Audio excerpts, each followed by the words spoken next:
Assalamualaikum warahmatullahi wabarakatuh. Selamat pagi, salam sejahtera bagi kita semua. Shalom, namo budaya, salam kebaikan.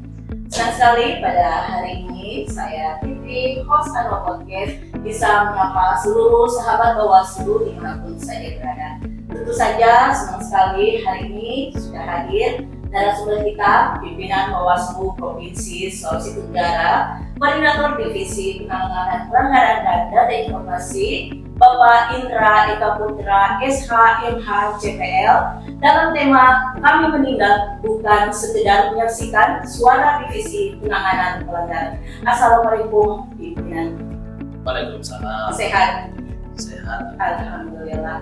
Baik, sahabat Bawaslu, sebelum kita masuk kepada tema yang akan kita berbincang-bincang selama beberapa menit ke depan, tentunya ada baiknya kalau kita flashback kembali perjalanan karir pimpinan kita sebelum memasuki dunia penyelenggara pemilu. Tentunya ada berbagai macam kegiatan atau aktivitas yang mungkin bisa diceritakan kepada seluruh sahabat Bawaslu dimanapun sekitar.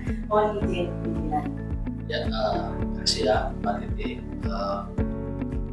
Sebenarnya dunia penyelenggara pemilu yang baru. Saya kalau hitung-hitung ya itu kurang lebih sudah 15 tahun.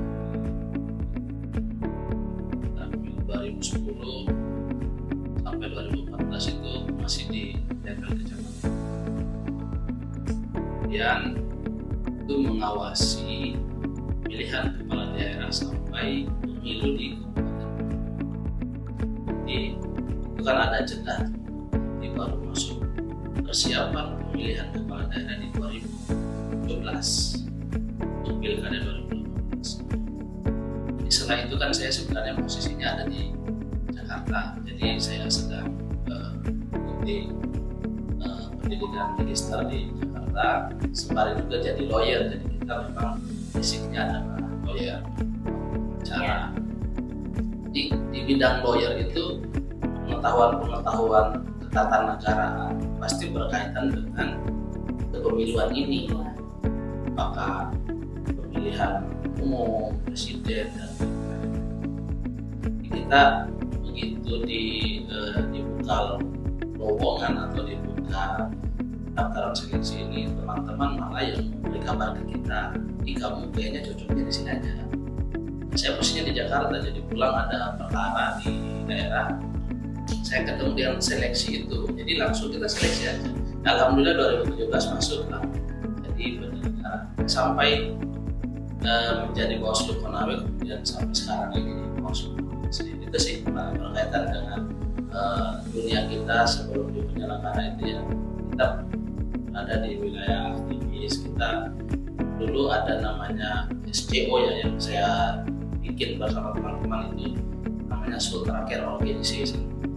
Itu kita bergerak di bidang pemberdayaan sosial, bikin kegiatan-kegiatan, melibatkan masyarakat yang di aktivisan. Kalau saya di Cimahi gitu loh. Ya. Jadi sebelum menjadi salah satu orang penting di lembaga Bawaslu Provinsi Sulawesi Tenggara, sejauh ini pimpinan sudah melewati dari level kecamatan terlebih dahulu, kemudian naik ke tingkat kabupaten, kemudian pada akhirnya terpilih menjadi salah satu pimpinan Bawaslu Provinsi Sulawesi Tenggara, tentunya dengan begitu banyak persaingan. Ya, baik. Saya lanjutkan kepada pertanyaan saya, pimpinan. Sejauh mana peran tugas wewenang Bawaslu Sulawesi Tenggara dalam menangani laporan dan temuan pelanggaran pada tahapan pemilu dan pilkada di tahun 2024 kemarin? Ya, peran dan fungsi tugas dan fungsi Bawaslu itu tidak boleh keluar ya dari undang-undang. Jadi undang-undang memberikan kita tugas dan fungsi Bawaslu RI, provinsi dan kabupaten kota itu menunjukkan stratifikasi atau stratanya masing-masing.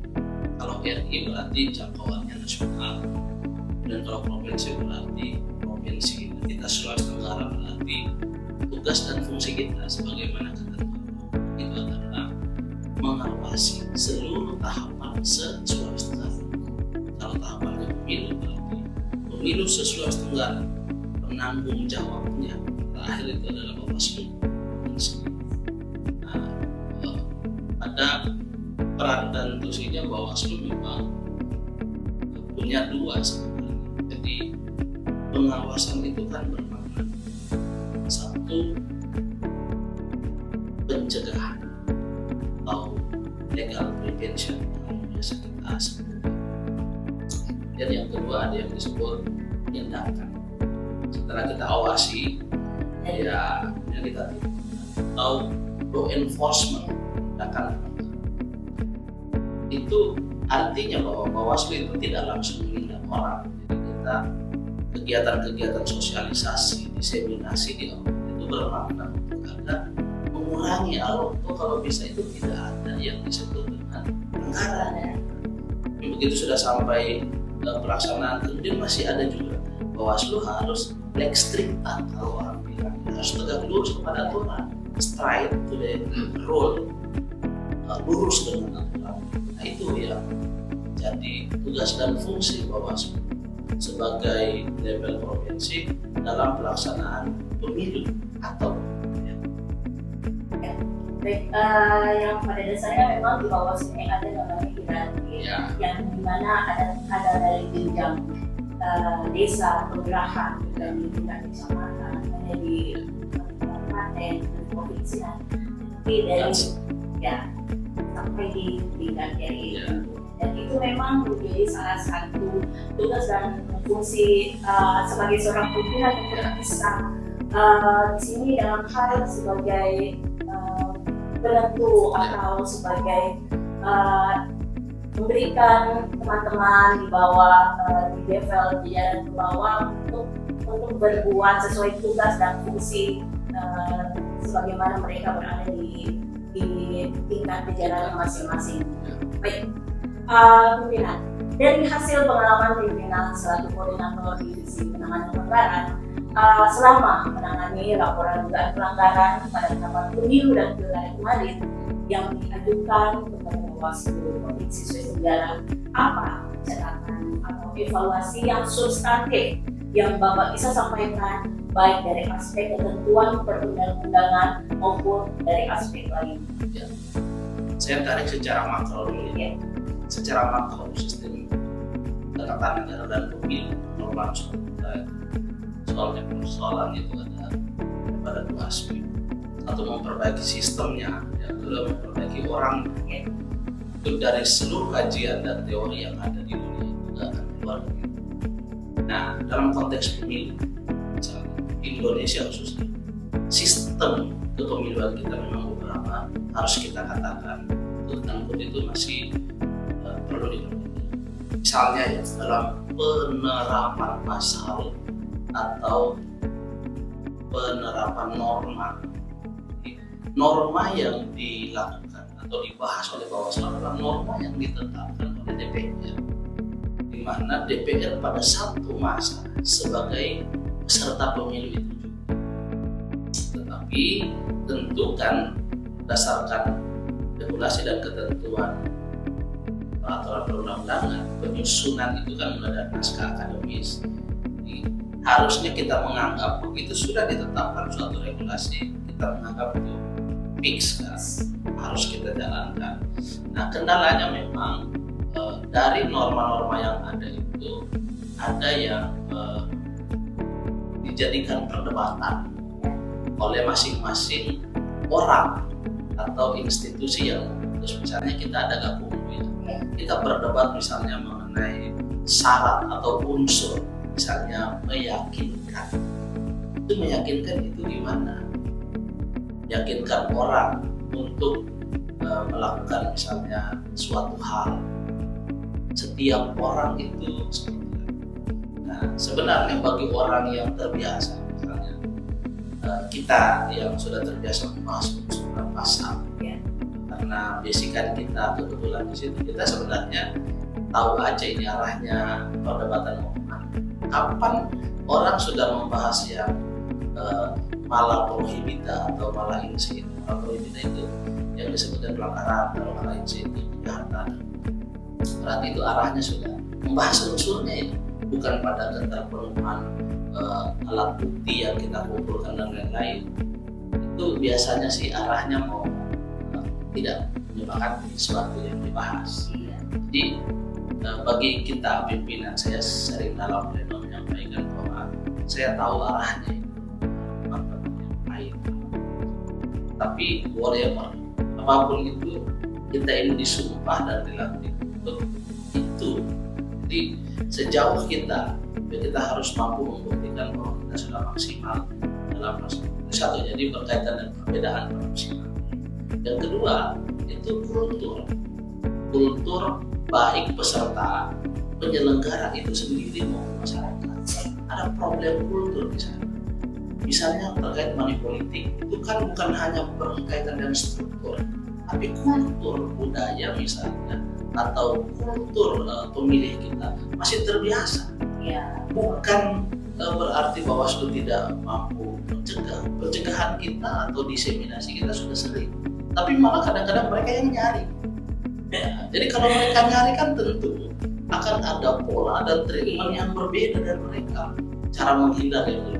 Peserta pemilu bisa kita awasi, tetapi kalau pemilihnya sendiri sudah nyari, itu yang menjadi kadang-kadang persoalan besar.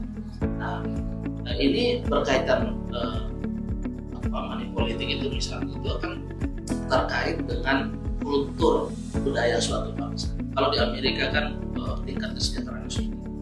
Kalau kita mungkin kenapa money politik masih ketiga terbanyak di dunia dalam hasil tulisannya Burhanuddin tadi, itu karena memang tingkat kesejahteraan kita masih jadi satu sistemnya, kemudian kulturnya, kemudian orangnya juga orang-orang di kita itu meskipun banyak yang mengatakan bahwa seperti ini pelanggaran, menurut mereka ini pemilu sudah masanya.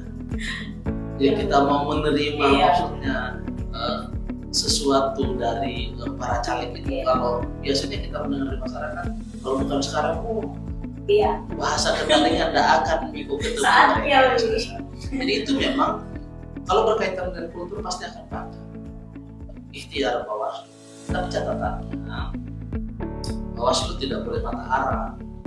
Ikhtiar kita kalau tidak bisa menunaikan semuanya, maka jangan meninggalkan semuanya. Kalau dalam hadis itu al-muhafadatu ala qalimis sholih bil aslam wal jadi bil aslam, kira-kira itu bil aslu wal jadi bil aslam. Kalau tidak bisa mengambil semuanya, maka jangan tinggalkan semua. Kita mungkin belum maksimal dalam konteks itu karena bukan hanya tergantung pada personal brandingnya Bawaslu, tapi juga kultur branding atau sistem branding yang harus kita tunjukkan kepada bangsa dan dunia bahwa Indonesia sedang mengarah kepada elektoral yang berkualitas. Saya kira itu. Ini sahabat luas ini paket komplit dari pimpinannya pembahasan yang mungkin pertanyaannya cuma terkait laporan dugaan pelanggaran, tapi dijawab secara komplit sampai kita harus bisa kembali pada personality kita sendiri sebagai seorang pemilih tentunya, dan juga Bawaslu di sini sudah sangat bekerja dengan baik dalam hal segi pengawasan untuk mencegah dan menindak segala tindakan pelanggaran tentunya yang terjadi pada tahapan pemilu dan pilkada tahun ini. Baik, kita menyambung dari pertanyaan dari sebelumnya pimpinan. Apakah dari kacamata pimpinan apa yang perlu dibenahi atau ditingkatkan dari segi sumber daya aparatur dalam konteks penegakan hukum? Ya, tadi kita mulai bahwa teorinya adalah sistem dan orang. Sekarang kita merujuk pada orangnya. Jadi kita sendiri di Bawaslu memang tentu exercise itu sering, bahkan bukan hanya harus sering, dan itu harus menjadi program berjenjang baik RI, provinsi maupun kabupaten kota. Kemudian menukik pada apa? Misalnya meritokrasi itu kan menunjukkan kalau Mbak Titi adalah orang hukum, sebaiknya ditempatkan di bidang hukum tentunya. bidang hukum yang spesialis terkait dengan pembuatan kajian berarti divisi hukum gitu. Dia ternyata punya pengalaman lawyer menangani, berarti dia masuk di perkara. Kadang-kadang persoalan kita adalah job desk yang diberikan itu tidak sesuai. Jadi belum meritokrasi secara keseluruhan.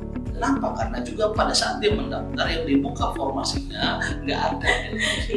Satu, tapi itu learning by doing lah. Artinya semua yang harus diasah adalah pikiran. Kadang-kadang ada bukan orang hukum tetapi dia punya kemampuan untuk menganalisis atau membuat tulisan. Tidak masalah, tidak ada persoalan. Yang penting dia mau belajar. Nah, yang kita kejar sebenarnya pada personal Bawaslu itu punya kemauan belajar yang tinggi. Alhamdulillah sih kalau di Sultra kita bersyukur bahwa sumber daya kita sebenarnya tidak ketinggalan lah dari yang lain. Tinggal harus ada program yang rutin saja untuk dikembangkan oleh kelembagaan. Ya, upgrade terus, karena dalam kacamata saya yang berubah begitu cepat itu termasuk berkaitan dengan regulasi dan sistem tata kelolanya itu Kenapa? Karena beda orang yang kuasa, mungkin beda lagi konsep susunan sistem yang akan dibangun.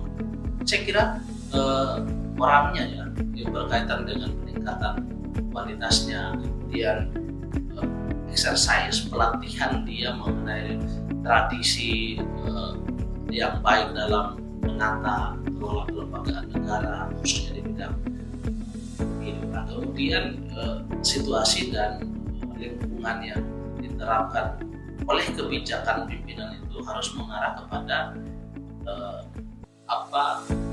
growth atau peningkatan kelembagaan itu sendiri. Jadi dengan komposisi yang ada sekarang ini dalam membantu kerja-kerja Bapak di divisi penanganan pelanggaran. Ya, pertama kita bersyukur ya dari posisi sekarang. Kita itu dilatih, pimpinan itu dilatih. Yang namanya pemimpin itu harus mampu memanfaatkan sebesar mungkin meskipun sumber daya minimal. Jadi saya dulu mantan ketua umum lembaga. Jadi saya tahu meskipun harusnya dia 7 sumber dayanya, kemudian ternyata hanya 3 atau 5, tapi yang bisa kita optimalkan hanya 2. Itu pimpinannya itu harus berani mencarikan. Tetapi tidak semua dan tidak selamanya harusnya dibiarkan begitu. Dalam strukturisasi, meritokrasi, perangkat dasarnya ini harus dilihat dulu.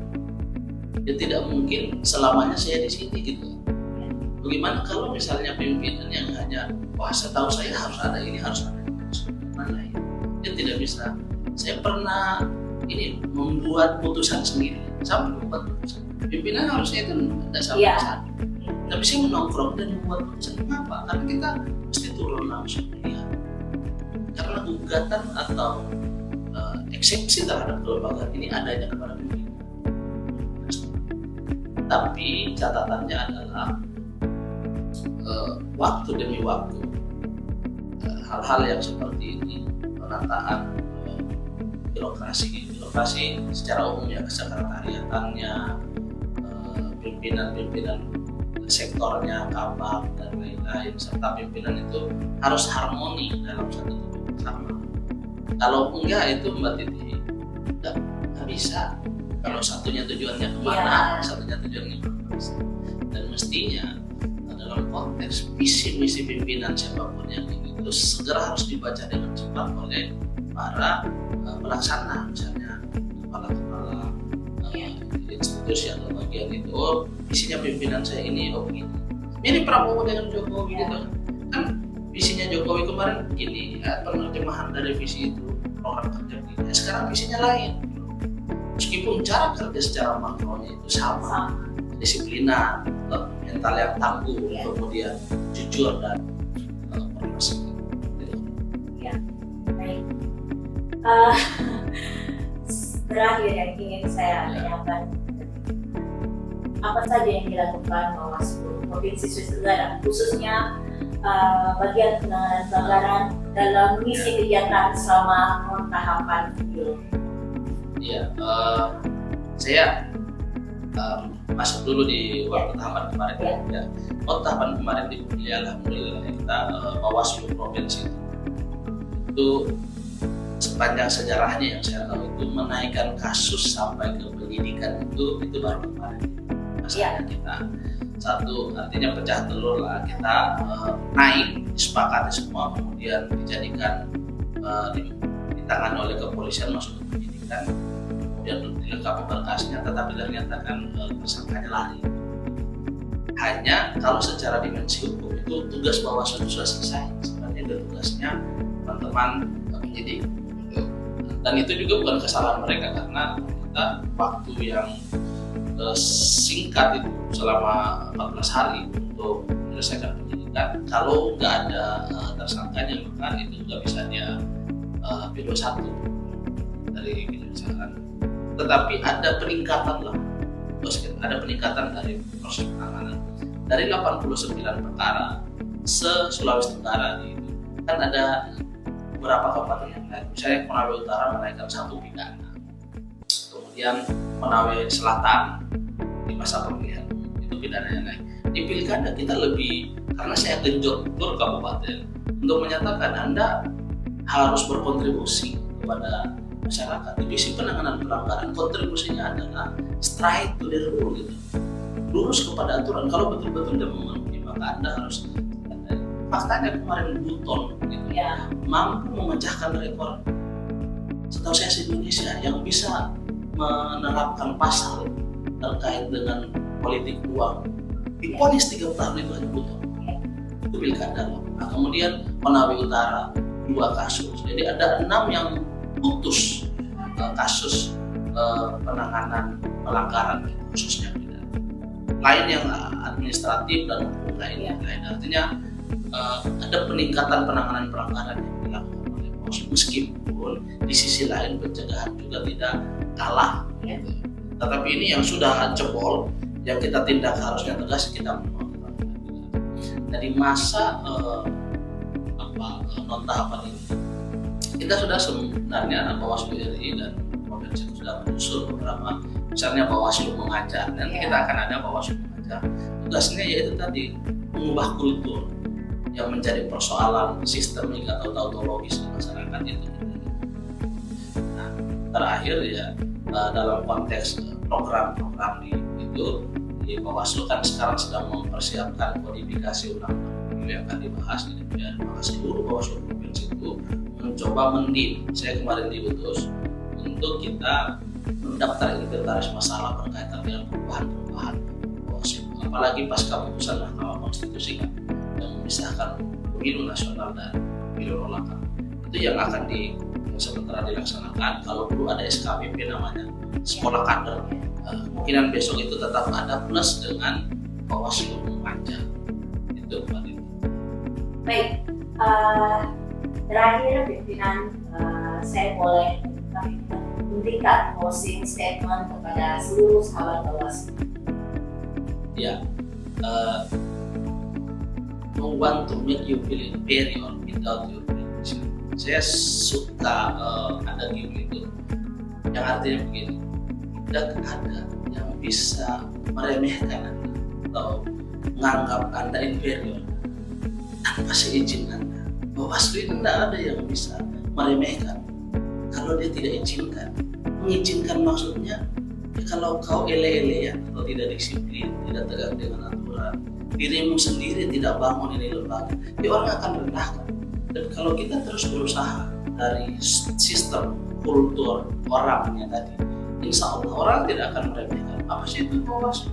Itu apa itu Bawaslu tugasnya di masa tahapan ini? Habis-habisan kalau enggak, orang nggak akan berani bicara begitu. Kalau prestasi kita atau kinerja kita itu muncul di tengah publik, makanya itu saya bilang minimal uniform Bawaslu itu tidak hilang dalam kegiatan sehari-hari. Itu yang saya maksud, membantu individu inferior without your permission. Baik, sahabat Bawaslu dimanapun berada, yang tadi dan saya bersama pimpinan kita Bapak Indra Eka Putra SHMH CPL. Di sini tadi sahabat Bawaslu juga sudah banyak mendengar terkait perjalanan karir pimpinan kita dan juga secara detail beliau sudah menyampaikan tindakan apa saja terkait dugaan pelanggaran maupun hal-hal terkait peraturan perundang-undangan yang beliau dalam hal ini beliau sangat paham karena mungkin background dari pimpinan kita ini adalah seorang lawyer juga sebelum memasuki dunia kelembagaan pemilu tentunya. Baik, sahabat Bawaslu saya ingatkan kembali untuk jangan lupa like, komen, serta subscribe dan follow akun media sosial Bawaslu Provinsi Sulawesi Tenggara. Akhir kata saya ucapkan wabillahi taufiq wal hidayah. Wassalamualaikum warahmatullahi wabarakatuh dan salam awas. Salam.